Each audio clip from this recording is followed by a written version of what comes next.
আসসালামু আলাইকুম। এইচএসসি ২৬ এবং ২৭ ব্যাচের শিক্ষার্থীরা ওয়ান শট ম্যারাথন ক্লাসে তোমাদের সবাইকে স্বাগত জানাচ্ছি। আশা করি তোমরা সবাই অনেক অনেক ভালো আছো। আজকের ক্লাসের মাধ্যমে অর্থাৎ আজকে একটি ক্লাসে আমরা পাঞ্চুয়েশন মার্ক এবং ক্যাপিটালাইজেশনের একদম পুরোপুরি শেষ করিয়ে দিব। সো সবাই শুরু থেকে এবং শেষ পর্যন্ত ভিডিওটি দেখো। দেখো খেয়াল করো, এটা কিন্তু আমাদের লেকচার ৯। এর আগে কিন্তু আমরা সেকেন্ড পার্টের সবগুলা টপিকের কিন্তু ক্লাস নিয়েছি। আর আজকের ক্লাসে আমরা ক্যাপিটালাইজেশন এবং পাঞ্চুয়েশন মার্কের একদম বিস্তারিত আলোচনা করব। দেখো খেয়াল করো, পাঞ্চুয়েশন মার্ক থেকে কিভাবে প্রশ্ন আসে। তোমরা যখন কোনো একটা টপিক পড়বে, সেই টপিক থেকে কিভাবে বোর্ড পরীক্ষায় প্রশ্ন আসে এটা কিন্তু তোমাদের জানা খুবই গুরুত্বপূর্ণ। যদি তুমি টপিক সম্পর্কে ধারণাই না থাকে যে পরীক্ষায় বা কলেজের পরীক্ষায় বা টেস্টের পরীক্ষায় বা বলো বোর্ড পরীক্ষায় কিভাবে এই টপিক থেকে প্রশ্ন আসবে, কেমন টাইপের প্রশ্নগুলো হবে, যদি এটাই তুমি না জানো তাহলে কিন্তু তুমি ভালোভাবে প্রিপারেশন নিতে পারবে না। অর্থাৎ প্রিপারেশনের তোমার প্রস্তুতির প্রথম শর্ত হলো তোমার ওই টপিক সম্পর্কে আইডিয়া নেওয়া। ঠিক আছে, দেখো পাঞ্চুয়েশন থেকে তোমাদের প্রশ্ন থাকবে এরকমভাবে, দেয়ার are 10 errors in the uses of punctuation mark in the following text. অর্থাৎ এই টেক্সটে 10টা ভুল আছে। কিসের? পাঞ্চুয়েশন মার্ক ব্যবহারের 10টা ভুল আছে। ই write the text correcting the errors. অর্থাৎ এই টেক্সটে তোমার যে 10টা ভুল আছে, এই 10টা ভুলকে তোমাকে কি করতে বলছে? সঠিকভাবে লিখতে বলেছে। ঠিক এরকমভাবে ডায়লগ আকারেও থাকতে পারে বা তোমার ন্যারেশন আকারেও দেওয়া থাকতে পারে, মানে স্পিচ আকারেও দেওয়া থাকতে পারে। এখন এই দুইভাবে তোমাকে কি করতে হবে? পাঞ্চুয়েশন মার্ক এবং কি ক্যাপিটালাইজেশন, এই দুটার ব্যবহার তোমাকে করতে হবে। তাহলে কিন্তু আমরা প্রশ্নের আইডিয়াটা পেয়ে গেলাম। এখন আমরা এই ক্যাপিটালাইজেশন এবং পাঞ্চুয়েশন মার্ক এই দুটার বিস্তারিত যে রুলসগুলো আছে, যে রুলসগুলো আমাদের লাগবে, সেই রুলসগুলো নিয়ে আলোচনা করব। দেখো খেয়াল করো, প্রথমে আমরা আলোচনা করব ক্যাপিটালাইজেশন নিয়ে। তোমরা আগে থেকে কিন্তু ছোটবেলা থেকেই জানো যে কোনো একটা বাক্যের শুরুর ওয়ার্ডটার প্রথম লেটার কি হবে? ক্যাপিটাল লেটারে হবে। অর্থাৎ বাক্যের প্রথম অক্ষর সবসময় কি হবে? ক্যাপিটাল লেটারে হবে।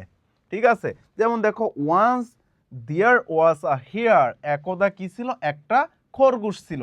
এই যে বাক্যটা একটা শুরু হয়েছে না, এটা একটা কিন্তু শুরুর বাক্য। তাই এইখানে ওয়ান্সটার ওটা কি হবে? বড় হাতের হবে, অর্থাৎ ক্যাপিটাল লেটারে হবে। ঠিক সেরকম সি, এইখানে কিন্তু এসটা স্মল লেটারে দেওয়া আছে, এই এসটা কি হবে? বড় হাতের হবে, অর্থাৎ ক্যাপিটাল লেটারে হবে। তারপরে দেখো বি নাম্বারটা, কবিতা বা ছন্দের প্রতিটি লাইনের প্রথম অক্ষর ক্যাপিটাল হবে। কি বলছে? কবিতা বা ছন্দের প্রতিটি লাইনের প্রথম অক্ষর, প্রত্যেকটা যে লাইন থাকবে ওই লাইনের প্রথম অক্ষর কি হবে? ক্যাপিটালে লিখতে হবে। যেমন দেখো, টিকটক টিকটক, এই যে টিটা বড় হাতের হবে। ঠিক আছে, এখানে টিটা কি হবে? বড় হাতের হবে। মেরিলি, এই যে মেরিলিটা কি হবে? বড় হাতের হবে। ঠিক আছে, এই যে টুইঙ্কল, টিটা বড় হাতের হবে। এইখানে হাউটা কি হবে? এইচটা বড় হাতের হবে। অর্থাৎ প্রত্যেকটা লাইনের প্রথম অক্ষর কি হবে? বড় হাতের হবে। আশা করি এটা কিন্তু মানে এই কবিতাগুলো তোমরা আগে থেকে ছোটবেলায় পড়ছো, বিশেষ করে twinkle twinkle little little star, how I wonder what you are, এটা কিন্তু তোমাদের ছোটবেলার একটা জনপ্রিয় একটা কবিতা। তারপরে খেয়াল করো, উদ্ধৃতি বা কোটেশনের প্রথম শব্দটি পূর্ণ বাক্য হয় তাহলে প্রথম অক্ষর ক্যাপিটাল হবে। এক কথায়, যদি দেখো কোনো কোটেশনের মাঝে একটা সেন্টেন্স দেওয়া আছে, একটা কি দেওয়া আছে? সেন্টেন্স দেওয়া আছে। ঠিক আছে, এই সেন্টেন্সের প্রথম লেটার, ঠিক আছে, প্রথম লেটারটা কি হবে? প্রথম লেটারটা ক্যাপিটালে লিখতে হবে। প্রথম লেটারটা ক্যাপিটালে লিখতে হবে। তো যেমন দেখো, father said to me go to school, এটা একটা কিন্তু বাক্য, এটা একটা পূর্ণ একটা বাক্য। সো এখানে জিটা কিসে দেওয়া আছে? স্মল লেটারে দেওয়া আছে। তাহলে এটাকে তোমাকে কি করতে হবে? ক্যাপিটালে লিখতে হবে, অর্থাৎ জিটা বড় হাতের লিখতে হবে। ঠিক, the teacher said honesty is the best policy, এইখানে এইচটা কি আছে? স্মল লেটার আছে, এইচটাকে তোমাকে বড় হাতের লিখতে হবে, অর্থাৎ তোমাকে ক্যাপিটালে লিখতে হবে। ঠিক আছে, তারপরে দেখো, প্রপার নাউন ও টাইটেলের প্রথম অক্ষর ক্যাপিটাল হয়। অর্থাৎ কোনো প্রপার নাউন যদি দেওয়া থাকে, কি থাকে বলো তো, যদি প্রপার নাউন থাকে, এই প্রপার নাউনটা সবসময় কিসে হবে, ক্যাপিটালে হবে, সবসময় ক্যাপিটালে হবে। বা কোনো টাইটেল যদি ব্যবহার করা হয়, ওই টাইটেলের প্রথম লেটারটা কি হবে, ক্যাপিটালে লিখতে হবে। যেমন দেখো 16 December is the victory day of Bangladesh. এই দেখো বাংলাদেশ কি একটা প্রপার নাউন। এখন বলতে পারো প্রপার নাউন কি, অর্থাৎ যে নাউনটি নির্দিষ্ট ব্যক্তি বস্তু জায়গার নাম বোঝাবে, নির্দিষ্ট ব্যক্তি বস্তু জায়গার নাম। যেমন ঢাকা, ঢাকা একটা কি নির্দিষ্ট নাম, সেহেতু ঢাকাটা কি প্রপার নাউন। কাজী নজরুল ইসলাম, কাজী নজরুল ইসলাম একটা নির্দিষ্ট ব্যক্তির নাম, অর্থাৎ আমরা কাজী নজরুলকে বুঝতেছি, এটা একটা কি প্রপার নাউন। অর্থাৎ এই প্রপার নাউনগুলো সবসময় কি হবে, ক্যাপিটালের হবে। তাহলে এইখানে বিটা কি স্মল লেটারে দেওয়া আছে, তাই আমাদের কি লিখতে হবে, বড় হাতের লিখতে হবে, অর্থাৎ ক্যাপিটালে লিখতে হবে, বাংলাদেশ। তারপরে দেখো pride and prejudice by the Jane Austen it's my favourite novel. দেখো প্রাইড অ্যান্ড প্রিজুডিস এটা একটা গ্রন্থের নাম, যেহেতু শুরুতে আছে এগুলার পিটা বড় হাতের লিখতে হবে। ঠিক আছে, পিটা কিসে লিখতে হবে, বড় হাতের লিখতে হবে। আবার কোনো গ্রন্থের নাম যদি দেওয়া থাকে অবশ্যই সেটা ক্যাপিটালে লিখতে হয়। তারপরে দেখো জেন অস্টিন, এটা একটা কি লেখকের নাম, যেহেতু এটা লেখকের নাম, এই যেটা কি হবে, বড় হাতের হবে, এটা এখানে কিসে লিখতে হবে, বড় হাতের লিখতে হবে। আশা করি এটা তোমরা বুঝতে পেরেছো। তারপরে আসো, প্রপার নাউন থেকে তৈরি অ্যাডজেক্টিভের প্রথম অক্ষরও ক্যাপিটাল হবে। অর্থাৎ কোনো নাউন, কোনো প্রপার নাউন থেকে, কোনো প্রপার নাউন থেকে, ঠিক আছে, প্রপার নাউন থেকে যদি কি হয়, অ্যাডজেক্টিভ তৈরি হয়। যেমন দেখো বাংলাদেশ, বাংলাদেশ, এই যে বাংলাদেশ হলো একটা নাউন, এই নাউন থেকে উৎপন্ন হয়েছে কি বাংলাদেশি। ঠিক আছে, বাংলাদেশি, এই যে বাংলাদেশি বলতে এটা একটা কি অ্যাডজেক্টিভ, এটা কি বলতো, অ্যাডজেক্টিভ। সো এই অ্যাডজেক্টিভ গুলাও কি হবে, প্রথম লেটারটা ক্যাপিটাল হবে। যেমন দেখো ইন্ডিয়া থেকে কি হয়, ইন্ডিয়ান, ইন্ডিয়া থেকে কি হয়, ইন্ডিয়ান হয়, তখন এই আইটাও কিসে লিখতে হবে, বড় হাতের লিখতে হবে। তাহলে এইখানে দেখো আই লাইক বাংলাদেশি ফুড, এইখানে বিটা কি হবে, বড় হাতের হবে। শি লাভস ইন্ডিয়ান মিউজিক, এখানে কি হবে, আইটা বড় হাতের হবে। ঠিক আছে, তারপরে দেখো সংক্ষিপ্ত রূপ মানে অ্যাব্রিভিয়েশন বা ডিগ্রির ক্ষেত্রে সব অক্ষর কি হবে, ক্যাপিটাল লেটার হবে। মনে করো তোমরা অনেকে বলে না আমি বিএ পরীক্ষা দিয়েছি বা এমএ পাস করেছি বা এলএলবি পাস করেছি বা এলএলএম পাস করেছি, এগুলা কিন্তু সংক্ষিপ্ত। যেমন দেখো এমডি, এমডি, ঠিক আছে। তারপরে আমরা লিখি না ডিএমডি, ডিএমডি, তারপরে লিখি আমরা কি এমএ, তারপরে লিখি বিএ, এগুলা কিন্তু আমরা ব্যবহার করি। এগুলার প্রত্যেকটা অক্ষর কি হবে, ক্যাপিটালে লিখতে হবে। প্রত্যেকটা অক্ষর কিসে লিখতে হবে বলো তো, ক্যাপিটালে লিখতে হবে। যেমন দেখো he lives in the USA, USA একটা সংক্ষিপ্ত অ্যাব্রিভিয়েশন। সো এইখানে প্রত্যেকটা লেটার কিসে লিখতে হবে, ক্যাপিটালে লিখতে হবে। তারপরে my mother is an MA, এই যে এমএ একটা ডিগ্রি, সো এটা আমাদের কি করতে হবে, বড় হাতের লিখতে হবে প্রত্যেকটা লেটার। ঠিক আছে, এম এ। আশা করি এটা তোমরা বুঝতে পেরেছো। তারপরে চলো, ঈশ্বর বা দেবতার জন্য ব্যবহৃত প্রনাউনের প্রথম অক্ষর ক্যাপিটাল হবে। খুব মনোযোগ দিয়ে শোনো, ঈশ্বর বা দেবতার জন্য ব্যবহৃত প্রনাউন কি হবে, সবসময় ক্যাপিটালে হবে। মনে করো আল্লাহ, আল্লাহ হেল্প আস, মানে আল্লাহ আমাদের সহযোগিতা করে। ঠিক আছে, এখানে হেল্প আস হবে, হেল্পস আস হবে না। এই যে আল্লাহ, এর যদি আমরা কি লিখি, প্রনাউন ইউজ করি, মানে হি ইউজ করি, তখন এই এইচটা বড় হাতের লিখতে হবে। এবং আল্লাহর এটাও সবসময় কি লিখতে হবে, ক্যাপিটালে লিখতে হবে। যেমন মনে করো গড যদি ব্যবহার করা হয়, এই গডের জিটা বড় হাতের লিখতে হবে।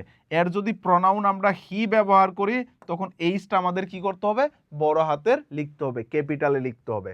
যেমন দেখো pray to God for his blessing, এই যে গড, দেখো pray to God for his blessing, মানে তার মানে প্রার্থনা করো সৃষ্টিকর্তার কাছে, ফর হিজ ব্লেসিং, তার আশীর্বাদের জন্য, আশীর্বাদের জন্য। তাহলে এখানে গডটা কি হবে বলতো, গড বড় হাতের হবে, এবং হিজ কার, ফর জন্য, তার, অর্থাৎ এই গডের পসেসিভ কিন্তু এখানে, তাই এখানে হিজটা বড় হাতের হবে। ঠিক আছে, তারপরে আই, এই আই সব সময় আই সাবজেক্টের অর্থাৎ একটা সেন্টেন্সের যে জায়গায় বসুক না কেন, আই সেন্টেন্সের যে জায়গায় বসুক না কেন তোমাকে কি ব্যবহার করতে হবে, ক্যাপিটালে লিখতে হবে। আই অ্যাম আ স্টুডেন্ট, এখানে আইটা কি হবে, ক্যাপিটালে হবে। চিঠি বা আবেদনপত্রের সম্বোধনের প্রথম অক্ষর ক্যাপিটালে হয়। মানে এই যে তোমরা চিঠিতে লিখো না যে মাই ডিয়ার ফ্রেন্ডস, ডিয়ার অমক তমক, ডিয়ার এক্স ওয়াই জেড, ঠিক আছে, ডিয়ার এক্স ওয়াই জেড, এই যে ডিয়ারটা আমরা লিখতেছি এই ডিটা আমাদের কি করতে হবে, বড় হাতের লিখতে হবে। যেমন দেখো ডিয়ার স্যার, এখানে ডিটা কি হবে, বড় হাতের হবে। ঠিক আছে, আশা করি এটা তোমরা বুঝতে পেরেছো। তারপরে দেখো কোনো পদবি বা উপাধির ক্ষেত্রে ক্যাপিটাল লেটার ব্যবহার করা, অর্থাৎ কোনো পদবি বা উপাধি যদি থাকে, মনে করো তোমার একটা পদবি আছে বা উপাধি আছে, মনে করো কাজী নজরুল ইসলাম কি ন্যাশনাল পোয়েট, এটা কিন্তু একটা পদবি বা উপাধি, এটা কিন্তু বড় হাতে লিখতে হবে। যেমন দেখো the principal of our college is famous for his literary talent, মানে প্রিন্সিপাল প্রধান শিক্ষক আমাদের কলেজের কি খুবই বিখ্যাত তার লিটারি সাহিত্যিক যে প্রতিভা আছে এই প্রতিভার জন্য। তাহলে দেখো প্রিন্সিপাল, এই যে প্রিন্সিপাল, প্রিন্সিপাল শব্দটা মানে সে কি, মানে এই প্রিন্সিপাল কলেজের প্রিন্সিপাল, এটা একটা কি পদবি না, এটা একটা পদবি, তাই এখানে আমাদের পিটা বড় হাতের লিখতে হবে। তারপরে দেখো doctor Rahman is our headmaster, এই যে হেডমাস্টার, রহমানের কিন্তু একটা পদবি বা উপাধি হলো কি হেডমাস্টার, তাহলে এইটা আমাদের কি করতে হবে, বড় হাতের লিখতে হবে। ঠিক আছে, তারপরে দিক নির্দেশনা, নর্থ সাউথ ইস্ট ওয়েস্ট, এই প্রপার নাউন হিসেবে ব্যবহৃত হলে এদের বড় হাতের লিখতে হবে বা ক্যাপিটালে লিখতে হবে। যেমন দেখো the ice cap are melting in the north, এই যে নর্থ দেওয়া আছে এটা কি হবে, অ্যান্ডটা বড় হাতের হবে। Birds fly to the south in winter, এই যে দেখো সাউথ, এখানে অ্যাসটা কিসে লিখতে হবে, বড় হাতের লিখতে হবে। তারপরে দেখো লাস্ট, পরীক্ষায় গ্রেড ও বিষয়ের নাম প্রথম অক্ষরে লিখতে হয়। পরীক্ষায় গ্রেড বা বিষয়ের নাম, মানে পরীক্ষায় গ্রেড বলতে কি, তোমরা যে পরীক্ষাগুলো দাও তোমরা কি পাও বলো না, এ প্লাস পেয়েছি, এ প্লাস বা এ মাইনাস, তারপরে কি বি সি ডি, কেউ ফেল করলে আমরা কি লিখি, অ্যাপ লিখি না, এগুলা কিন্তু পরীক্ষার গ্রেড। এই প্রত্যেকটা অক্ষরে কি হবে, বড় হাতের বা ক্যাপিটালে লিখতে হবে।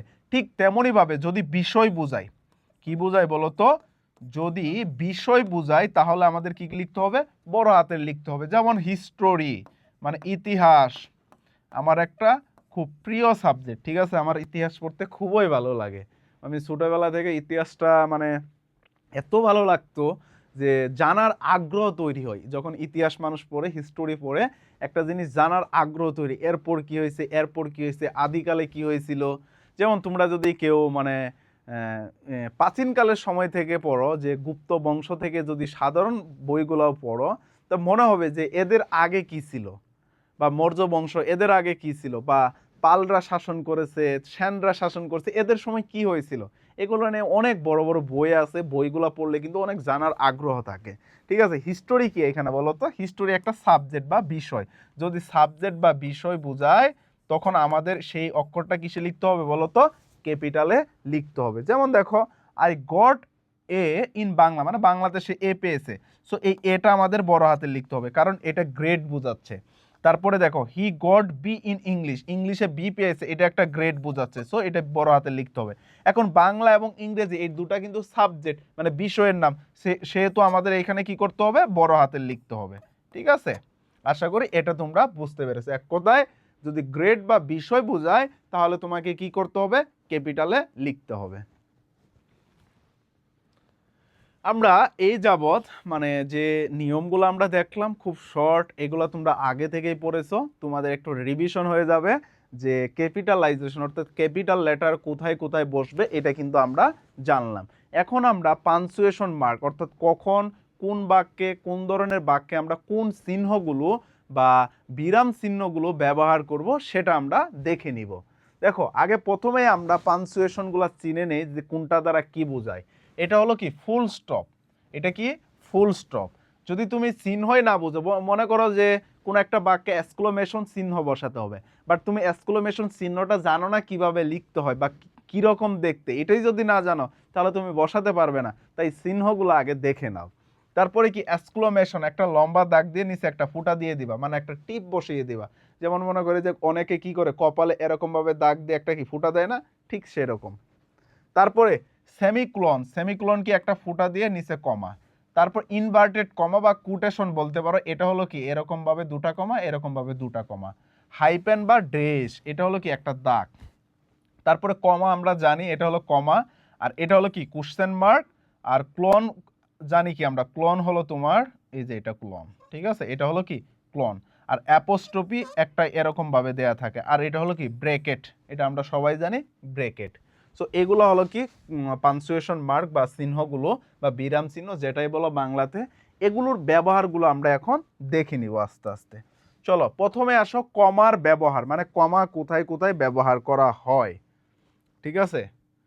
কমা কোথায় কোথায় ব্যবহার করা হয়, দেখো যখন দুটি ক্লজ অ্যান্ড অর বা বাট দ্বারা যুক্ত হয়, তখন যদি সাবজেক্ট একই হয় সাধারণত কমা ব্যবহৃত হয় না। কি বলছে, যদি যখন দুটা ক্লজ এই যে দুটা ক্লজ, এই দুটা ক্লজ যখন কি হবে, দুটা ক্লজ যখন অ্যান্ড অর অ্যান্ড এবং কি দ্বারা, অ্যান্ড এবং অর, অ্যান্ড এবং কি দ্বারা বলো তো, অ্যান্ড এবং অর দ্বারা, অ্যান্ড অর এবং বার দ্বারা কি হবে, যুক্ত হবে, তখন যদি কি সাবজেক্ট একই হয়, সাবজেক্ট যদি কি হয় একই হয়, সাধারণত কমা ব্যবহার হয় না।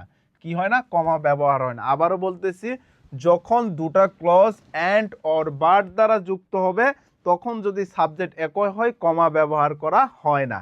তবে দুটি ক্লজের সাবজেক্ট কি হলে, ভিন্ন হলে তখন কমা ব্যবহার করতে হবে। অর্থাৎ যখন একটা ক্লজ অ্যান্ড অর বাট এটি দিয়ে যুক্ত হবে, যদি সাবজেক্ট ভিন্ন হয় তাহলে কমা হবে, আর সাবজেক্ট ভিন্ন না হলে কমা হবে না। দেখো এক্সাম্পল দেখো, they were friendly and invited us back to their flat.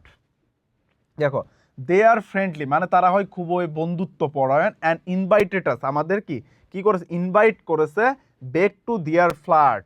এইখানে দেখো খেয়াল করো, দে আর ফ্রেন্ডলি, এখানে সাবজেক্টটি কি দে, and Des invited us their flat, একই সাবজেক্ট কমা নয়। এইখানে দেখো তো এই যে অ্যান্ডের পর মানে তারা হয় কি ফ্রেন্ডলি এবং আমাদের ইনভাইট করেছে, তাহলে কি তারাই ইনভাইট করেছে না, তাহলে এখানে সাবজেক্ট কিন্তু সেম, সাবজেক্টটা কি বলতো সেম, যেহেতু সাবজেক্ট সেম তাই এখানে কমা আর হয়নি, সো এখানে হবে না। তারপরে বাক্যটা একটু দেখো, the students was at good distance from the city centre, মানে স্টুডেন্টরা সিটি সেন্টার থেকে ভালোই দূরে, but we decided to go there, মানে আমরা সিদ্ধান্ত নিয়েছি সেখানে যাব। তাহলে দেখো এইখানে সাবজেক্টটা হলো কি উই, এখানে সাবজেক্টটা উই, আর এইখানে কি স্টুডেন্ট, মানে কি এইখানে একটা সাবজেক্ট, সাবজেক্ট কি ভিন্ন না, মানে কি এখানে সাবজেক্টটা কি আছে, ভিন্ন আছে, তাই এই যে দেখো বাটের আগে আমরা কমা দিয়েছি। অর্থাৎ এক কথায় তোমরা এখানে বুঝে নিবা, যদি কোনো বাক্য অ্যান্ড অর এবং বাট দ্বারা যুক্ত হয়, দুটো ক্লজ যুক্ত হয়, যদি সাবজেক্ট কি হয়, সাবজেক্ট সেম হয়, সাবজেক্ট সেম হয় তখন কি হবে, কমা হবে না। আর যদি সাবজেক্ট কি হয়, ভিন্ন হয়, সাবজেক্ট কি হয়, ভিন্ন হয়, তখন কমা ব্যবহার করতে হবে। ঠিক আছে, তারপরে দেখো, যখন সাবঅর্ডিনেট ক্লজ মূল বাক্যের আগে থাকে তখন তার শেষে কমা ব্যবহার করা হয়। সাবঅর্ডিনেট ক্লজ, এখন তো আমরা জানি ক্লজ দুই প্রকার, অর্ডিনেট সাবঅর্ডিনেট, ঠিক আছে। আমরা ক্লজের দিকে না যাই, একটু খেয়াল করি, যখন দেখবা সাবঅর্ডিনেট কনজাংশনগুলো দ্বারা যুক্ত আছে, যেমন হোয়েন, হোয়াইল, ইফ, আনলেস, দো, অলদো, এই যে সাবঅর্ডিনেট কনজাংশনগুলো দ্বারা যখন কোনো ক্লজ যুক্ত হবে তখন মাঝে, অর্থাৎ প্রথম ক্লজটা শেষ হলে, মনে করো ফার্স্ট ক্লজটা কি হলো, শেষ, প্রথম ক্লজটা কি হয়ে গেল, শেষ, এই প্রথম ক্লজের পর কমা হবে, তারপর দ্বিতীয় ক্লজ বসবে। যেমন দেখো, ইফ ইউ ওয়ার্ক হার্ড, যদি তুমি কি করো, কঠোর পরিশ্রম করো, ইউ উইল সাকসিড, এই যে দেখো একটা ক্লজ শেষ হয়েছে তাই এইখানে কমা হয়েছে। সিন্স হি ওয়াজ ইল, যেহেতু সে অসুস্থ ছিল, হি ডিড নট কাম, সে আসতে পারেনি, এই যে দেখো একটা বাক্য কিন্তু শেষ হয়েছে। অর্থাৎ তোমরা খেয়াল করবা, সাবঅর্ডিনেট কনজাংশন দ্বারা যদি কোনো বাক্য যুক্ত হয়, সাবঅর্ডিনেট কনজাংশন দ্বারা যদি কোনো বাক্য যুক্ত হয় তখন ওই সাবঅর্ডিনেট যুক্ত কনজাংশনের প্রথম ক্লজটার পর কমা হবে। ঠিক আছে, এই যে though he work hard he failed, এই যে কমা বসেছে। তারপরে ইফ ইট রেইন, যদি বৃষ্টি হয়, Rana will not go out, মানে রানা কি করবে না, বাইরে যাবে না। সো এই যে এখানে কমা হয়েছে প্রথম ক্লজের পর। তাহলে এইখান থেকে আমরা দুটা জিনিস শিখলাম, দুটা নিয়ম ভালো করে শিখে নিলাম। সো আশা করি এটা তোমরা বুঝতে পেরেছো। যদি তারপরও না বুঝে থাকো তাহলে কি কমেন্ট বক্সে জানিয়ে দিবে। তারপরে আসো, যখন সাবঅর্ডিনেট ক্লজ মূল বাক্যের আগে থাকে, এটা তো বললামই, এটা কিন্তু বলা হয়ে গেছে, সো এটা নিয়ে আর বলবো না। তারপরে আসো, 3 বা ততোধিক বিষয় বা উপাদান একত্রে লেখার সময় প্রতিটির মাঝে কমা হয়। কিভাবে দেখো, মনে করো আমি তিনটা জিনিস লিখলাম, যেমন দেখো আই লাইকস, মানে আমি পছন্দ করি, কি কি, আই লাইকস, মনে করো আমি তিনটা জিনিস পছন্দ করি, কি, মনে করো cat, I likes cat, cow. তারপরে আমি কি দিতে পারি আরেকটা, যেমন মনে করো হেয়ার, হেয়ার মানে খরগোশ। ঠিক আছে, এই তিনটা জিনিস আমি পছন্দ করি। সো এরকম পরপর 3 বা ততোধিক যদি বাক্য থাকে, তাহলে এই যে প্রথমটার ক্ষেত্রে কমা হবে, পরেরটায় আমরা কি ব্যবহার করব, অ্যান্ড ব্যবহার করব। এখন যদি আরও থাকতো, মানে আরও যদি দেয়া থাকতো, এইখানে যদি আরেকটা দেয়া থাকতো, তখন এইখানে অ্যান্ড হতো, এইখানে কমা হতো। ঠিক আছে, অর্থাৎ এটাই এখানে বুঝিয়েছে। যেমন দেখো আমেরিকান ইংলিশে অ্যান্ড এর আগেও কমা ব্যবহার হয়, মানে আমেরিকান ইংলিশে যদি এই যে এখানে অ্যান্ড যা বসছে এর আগেও কমা দেওয়া হয়, কিন্তু আমরা এই নিয়মটা মানবো না, কারণ এটা আমেরিকানে। ঠিক আছে, এক্সাম্পল দেখো, she spend the whole week, মানে তার পুরো সপ্তাহ সে ব্যয় করেছে ওয়াচিং ভিডিওস, এই যে একটা বিষয়। তারপরে দেখো listening to CDs, reading detective novels and writing podcast to friends, এই যে এখানে কি 3 বা ততোধিক বা আরও অধিক বিষয় আছে না, ওয়াচিং ভিডিও একটা, লিসেনিং সিডি একটা, তারপরে রিডিং ডিটেকটিভ একটা। অর্থাৎ এই যে একদম সবার শেষেরটাই কি হবে, অ্যান্ড হবে, আর বাকিগুলোর আগে কমা হবে। তাই এইখানে কমা হয়েছে, এইখানে কমা হয়েছে। আশা করি এটা বুঝতে পারছো। তারপরে যদি এটাও একটু দেখি, দে হ্যাভ গট, মানে তাদের আছে, এই যে অ্যাপল একটা, পিয়ার্স একটা, ব্যানানাস একটা, তারপরে পিএস একটা। ঠিক আছে, সো এইখানে কিন্তু কমা হয়েছে, এইখানে কমা হয়েছে, এইখানে কমা হয়েছে। যদি এন্ডের আগেরটাও যদি কমা দেয় তখন সেটা কিন্তু আমেরিকান ইংলিশে হয়ে যায়। সো আমরা এই এন্ডের আগে কমাটা দিব না।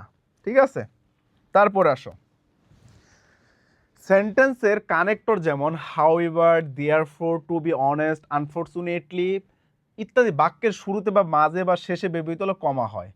ঠিক আছে, অর্থাৎ কিছু অ্যাডভার্ব আছে বা কনজাংশনগুলো আছে, যেমন মনে করো দেন, এই যে THEN, দেন একটা কনজাংশন। তারপরে মনে করো ফাইনালি, ফাইনালি, ফাইনালি। তারপরে মনে করো লাস্টলি, এই যে কনজাংশনগুলো আছে, এই কনজাংশনগুলো যদি ব্যবহার করা হয় তারপরে আমাদের কি করতে হবে, কমা দিতে হবে। আমাদের কি করতে হবে, কমা দিতে হবে। যেমন দেখো it doesn't suit you to be honest, এই যে দেখো একটা বাক্য শেষ, এখন টু বি অনেস্ট আছে তাই এখানে কমা হয়েছে। তারপরে দেখো to tell you the truth I did work, এটা একটা তো মানে কমপ্লেক্স সেন্টেন্স তাই কমা হয়েছে। তারপর it was however the best decision taken by the company, এই যে দেখো হাউ এভার না, তাই এখানে দুই জায়গায় কি হয়েছে, কমা হয়েছে। যদি মাঝে বসে দুই পাশেই কমা হবে। তারপরে দেখো যদি শুরুতে বসে আনফরচুনেটলি, এই যে শুরুতে তাহলে কমা দিতে হবে। তারপরে দেখো I therefore despair, এই যে দেখো দেয়ার পরটা কি মাঝে বসছে তাই এখানে আমাদের কমা দিয়ে হয়েছে। অর্থাৎ এই কানেক্টরগুলা যদি কি হয় বলতো, শুরুতে বসে তাহলে কমা হবে, আর যদি মাঝে বসে তাহলে দুই পাশেই কমা হবে। ঠিক আছে, আশা করি এটা তোমরা বুঝতে পেরেছো। তারপরে আসো, ট্যাগ কোশ্চেনে বা সংক্ষিপ্ত উত্তর লেখার সময় কমা ব্যবহার করা হয়, বা সম্বোধন আবেগসূচক শব্দও কি করা হয়, কমা ব্যবহার করা হয়। যেমন দেখো টেক কোশ্চেনটা কি, হি ইজ প্লেয়িং ফুটবল, এটা কিন্তু তোমরা ক্লাস 9-10-এ পড়েছো। হি ইজ প্লেয়িং ফুটবল এটা কি সংক্ষিপ্ত করার জন্য। যেমন দেখো যদি তোমরা কি এই যে আর আর আর নটটাকে কি করো, সংক্ষিপ্ত করো, তাহলে তুমি কি করবা, আর এন্ড করবা না, এই যে আর এন্ড করবা না, এই যে সংক্ষিপ্তর জন্য কি আমরা কমা ব্যবহার করেছি। এখন কমাটা কোথায় ব্যবহার করব, এটা কিন্তু অ্যাপোস্ট্রফি, এটা কিন্তু অ্যাপোস্ট্রফি, তো ওইটা কিন্তু কমা না। এই যে কমাটা কোথায় ব্যবহার করা হয়েছে, এই যে টেক করছেন ইজেন্ট হি এরপর, তারপরে I am thirsty aren't it I, এই যে এইখানে কমা ব্যবহার করা হয়েছে। ইয়েস থ্যাংক ইউ, এই যে কমা ব্যবহার করা হয়েছে। ঠিক আছে, ইয়েস থ্যাংক ইউ এটা কি আবেগসূচক বা সম্বোধন কোনো বাক্য। ইউ লিভ ইন সাভার, তুমি সাভার বসবাস করো। ডোন্ট ইউ এটা কিন্তু ট্যাগ করছেন, তাই এখানে কি কমা ব্যবহার করা হয়েছে। তারপরে দেখো open the door Rana, open the door দরজাটা খুলো রানা, এই যে রানা বলে সম্বোধন করছে তাই এখানে কমা হয়েছে। ওয়াও এই যে আবেগসূচক বাক্য। রহিম, রহিম বলে সম্বোধন করছে। আল্লাহ, এই যে আল্লাহ বলে সম্বোধন করছে। সো এইখানে কি হবে এগুলার, তাই এইখানে কমা ব্যবহার করছে। এক কথায় ট্যাগ করছেনও কি করতে হবে, কমা ব্যবহার করতে হবে। এবং আবেগসূচক যদি বাক্য থাকে, মানে কোনো শব্দ থাকে বা সম্বোধন কোনো বাক্য থাকে, তখন আমরা কি ব্যবহার করব বলতো, তখন আমরা কমা ব্যবহার করব। তারপরে দেখো আর একটা নিয়ম আছে কমা। ডিরেক্ট স্পিচের রিপোর্টিং ভার্বের উদ্ধৃতি বাক্যের মধ্যে কমা ব্যবহৃত। এক কথায় তোমাদের সংক্ষিপ্তভাবে বলি, যখন দেখবা ন্যারেশনের ডিরেক্ট স্পিচ আছে, মনে করে এরকমভাবে বলি না, হি সেড টু মি, ঠিক আছে, এই যে মি এর পর কিন্তু আমরা কমা দেই, এই যে এইখানে আমাদের কমা ব্যবহার করতে হবে। দেখো হি সেইড, এই যে এখানে কমা বসছে। তারপরে কি, এই যে I am too old for that kind of thing, she said, এই যে এখানে কমা দিতে হয়েছে। তার ফাদার সেইড টু হিম, এই যে কমা ব্যবহার করা হয়েছে। অর্থাৎ এক কথায় ন্যারেশনের ক্ষেত্রে তোমাকে কি ওই রিপোর্টিং যে ইটা থাকবে, রিপোর্টিং ভার্ব, অর্থাৎ ওই ভার্বের অংশটা শেষ হওয়ার পর তোমাকে কি ব্যবহার করতে হবে, কমা ব্যবহার করতে হবে।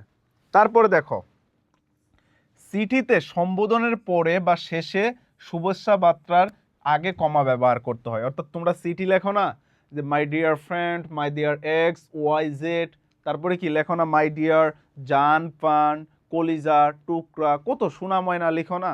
সো এই যে চিঠি লেখার ক্ষেত্রে শেষে তোমাকে কমা দিতে হবে। যেমন দেখো ডিয়ার রুমি, তারপর ইয়েস সিনসিয়ারলি, এই যে আবার একদম শেষ করার পর তারপরে কি করতে হয়, কমা দিতে হয়। আশা করি এটা তোমরা বুঝতে পেরেছো।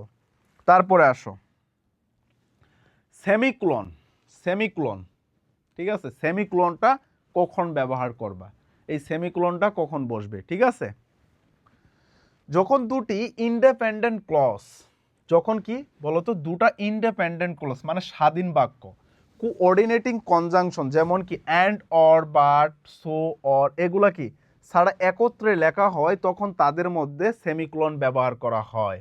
অর্থাৎ দুটা বাক্যই কি স্বাধীন, ওই দুটা বাক্য যখন অ্যান্ড অর বাট এই কনজাংশনগুলো ছাড়া, অর্থাৎ কোঅর্ডিনেটিং কনজাংশন ছাড়া কি করা হবে, যুক্ত করা হবে, তখন সেমিক্লোন দিতে হবে। যেমন দেখো abdominal exercise help prevent break pain, এই যে একটা ক্লজ, এটা একটা কি স্বাধীন ক্লজ।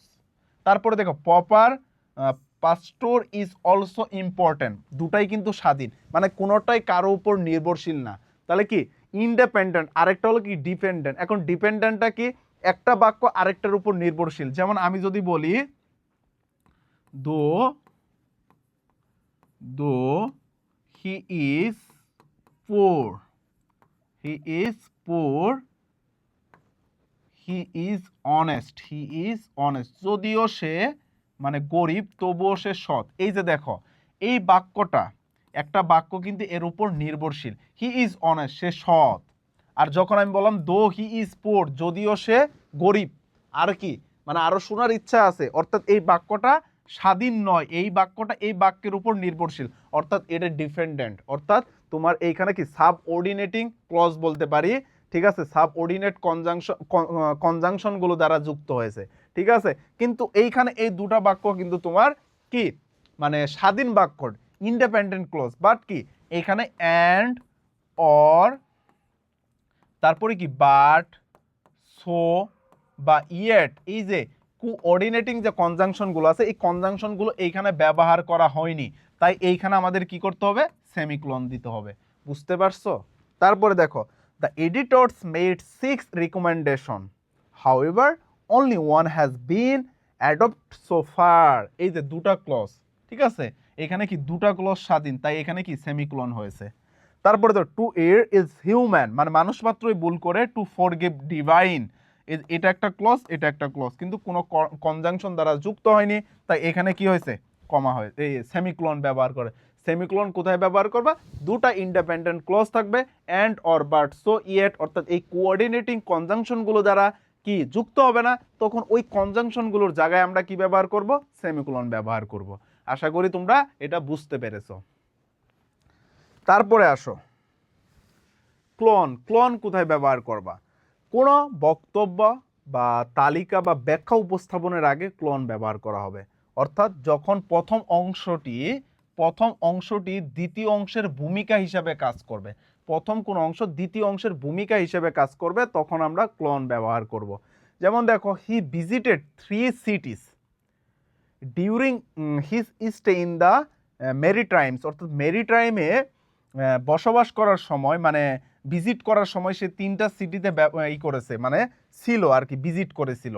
মেরিটাইমস দেখো, হ্যালিফ্যাক্স, সেন্ট জন অ্যান্ড কি ম্যানকটন। এইখানে দেখো 3টা জিনিস আছে না, 3টা জিনিস, এই যে পুরা এইখানে কি তিনটা জায়গায় সে কি করছে, ভ্রমণ করছে, 3টা জায়গায় সে ভিজিট করছে। আর এই ভিজিটটার কি, এই প্রথমটা কি ভূমিকা হিসেবে কাজ করছে, তাই এইখানে কি করা হয়েছে, ক্লোন ব্যবহার করা হয়েছে। ঠিক সেরকম ভাবে the history of Britain a personal view, এই যে পার্সোনাল ভিউ একটা কি হিসেবে ব্যবহার করা হচ্ছে, অর্থাৎ যখন প্রথম অংশটি দ্বিতীয় অংশের ভূমিকা, অর্থাৎ এই অংশটা কি এই অংশের ভূমিকা হিসেবে কাজ করতেছে, তাই এখানে কি হয়েছে, ক্লোন হয়েছে। কিন্তু আর সেমি ক্লোন হবে না, কারণ দুটো স্বাধীন বাক্য না। ঠিক, আশা করি এটা বুঝতে পেরেছো। তারপরে দেখো এটা আরেকটা ক্লোনের ব্যবহার, কখনো কখনো প্রথম বাক্যটি কোনো কারণ বা পরিস্থিতি বোঝায় বা দ্বিতীয় বাক্যটি তার ফলাফলের ব্যাখ্যা দেয়, এমন ক্ষেত্রে দুই অংশকে আলাদা করতে ক্লোন ব্যবহার। কি বলছে, একটু মনোযোগ দাও। কি বলছে, কখনো কখনো প্রথম বাক্যটি কোনো কারণ বা পরিস্থিতি বোঝায়। কি বোঝায়, কারণ বা পরিস্থিতি বোঝায়, কারণ বা পরিস্থিতি বোঝায়, ঠিক আছে। আর দ্বিতীয় বাক্যটি তার ফলাফল বা ব্যাখ্যা দেয়। তার প্রথম বাক্যটা কারণ বা পরিস্থিতি বোঝায়, আর দ্বিতীয় বাক্যটা কি করে, ফলাফল বা ব্যাখ্যা দেয়। তখন আমরা এই দুই অংশকে আলাদা করতে ক্লোন ব্যবহার করি, দুই অংশকে কি করতে, আলাদা করতে। দেখো এক্সাম্পল দেখো, দেয়ার লবিং এফোর্টস আর আলটিমেটলি ইউজলেস, মানে তাদের যে কঠোর যে এফোর্টটা ছিল সেটা আলটিমেটলি কি হয়েছে, useless. The bill was soundly defeated, এবং বিলটা কি হয়েছে, মানে পরাজিত হয়েছে। তাহলে এই যে এই কারণে, এটার একটা কি পরিস্থিতি বা কারণ কিসের, তো আলটিমেট ভাবে সে কি করেছে, এফোর্ট দিয়েছে, বাট সে কি হয়েছে, ডিফেটেড, পরাজিত হয়েছে। তাহলে এটা কিন্তু ফলাফল হয়েছে। আর এই দুটাকে আলাদা করতে এখানে কি করা হয়েছে, ক্লোন ব্যবহার করা হয়েছে। তারপরে দেখো, ঘড়ির সময় বা লেখার ক্ষেত্রে কি আছে, ঘড়ির সময় বা লেখার ক্ষেত্রে ক্লোন ব্যবহার করা হয়। যেমন দেখো, এই যে তুমি সময় লিখবা 4:30 PM, এই যে মাঝে কিন্তু আমরা ক্লোন ব্যবহার করছি। এটা খুব একটা জনপ্রিয় একটা, এটা আমরা আগে থেকে জানি। আশা করি তোমরা ক্লোনের যে ব্যবহারটা, এই ব্যবহারটা নিয়ে আর সমস্যায় পড়বে না। তারপরে দেখি আমাদের কি আছে, ফুল স্টপ। ফুল স্টপ আমরা কখন ব্যবহার করব, ফুল স্টপ আমরা কখন ব্যবহার করব, ঠিক আছে। ফুল স্টপের ব্যবহারটা একটু দেখে নে। অ্যাসার্টিভ, ঠিক আছে, অ্যাসার্টিভ বাক্য।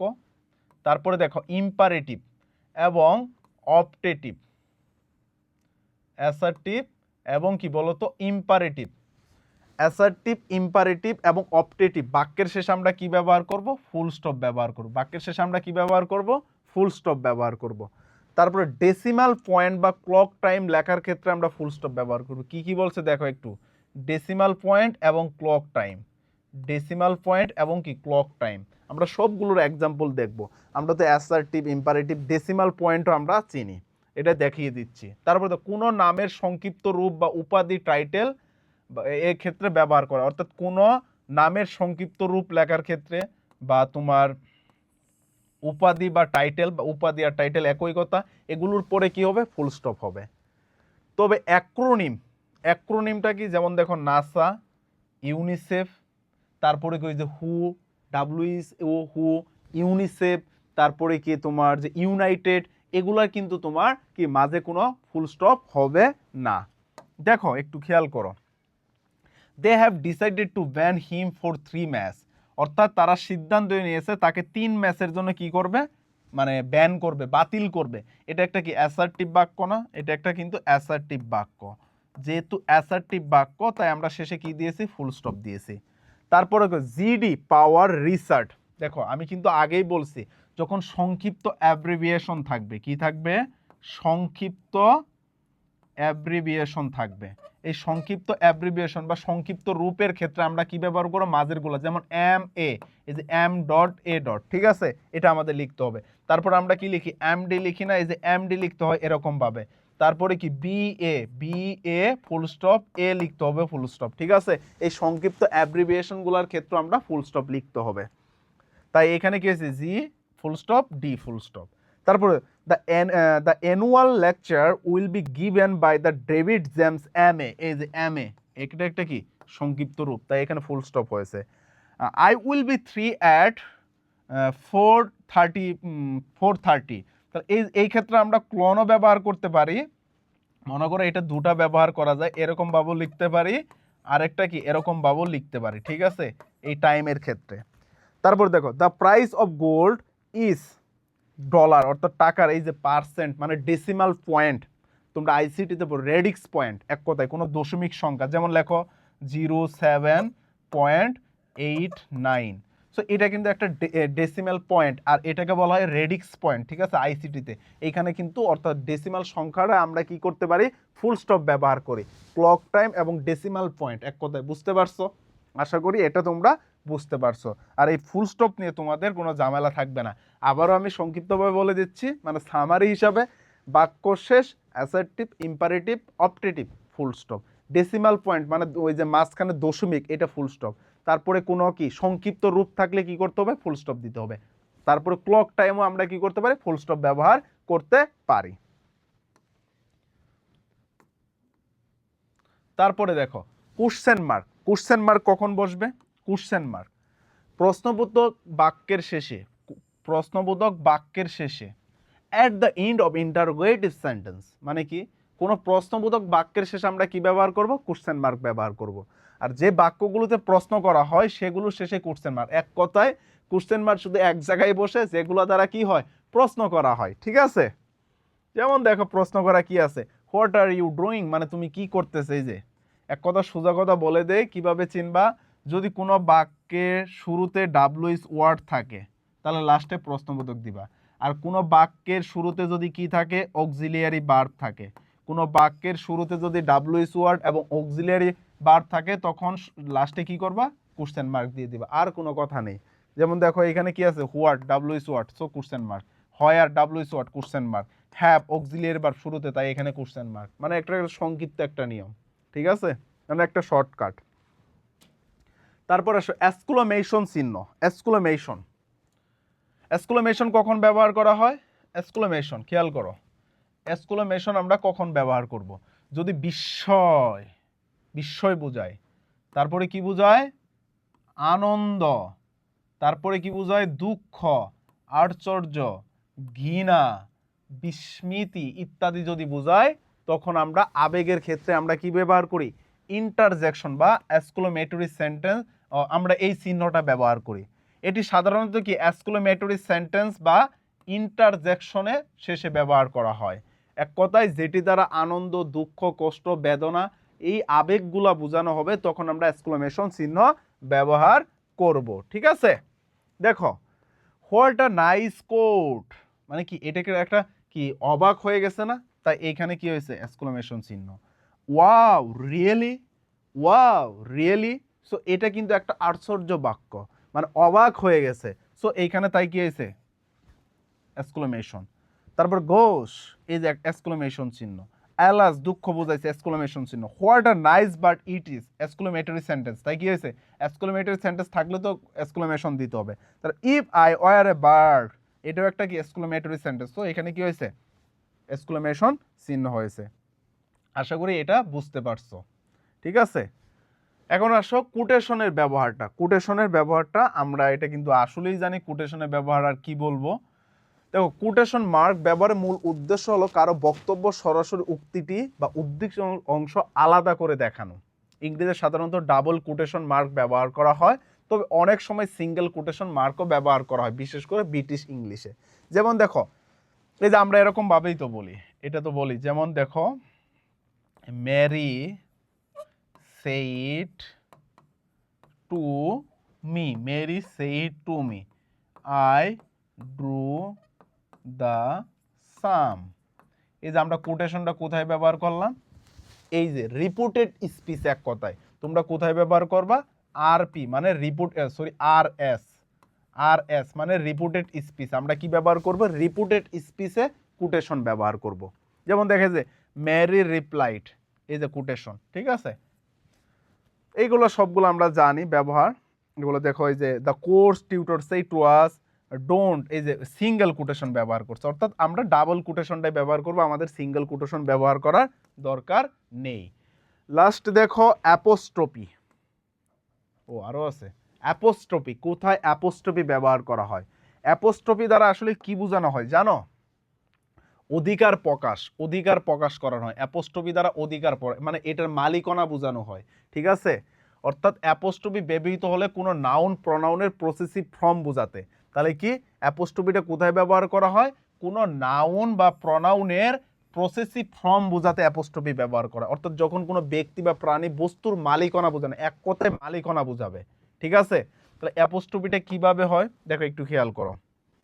যেমন দেখো, Laura's brother is my classmate, Laura's brother is my classmate, মানে লুরার বাই আমার কি ক্লাসমেট, সহপাঠী। এই যে লুরার বাই, এখানে কিন্তু নাউন আছে। সো এই যে এখানে নাউন আছে, এই নাউনের আগে এই নাউনটাকে পসেসিভ করতে হবে, কারণ মালিকানা বোঝাচ্ছে, মানে তার বাই অধিকার বোঝাচ্ছে। তাই এখানে লুরার পর আমরা কি করেছি, লুরার পর আমরা অ্যাপোস্ট্রফি এস দিয়েছি।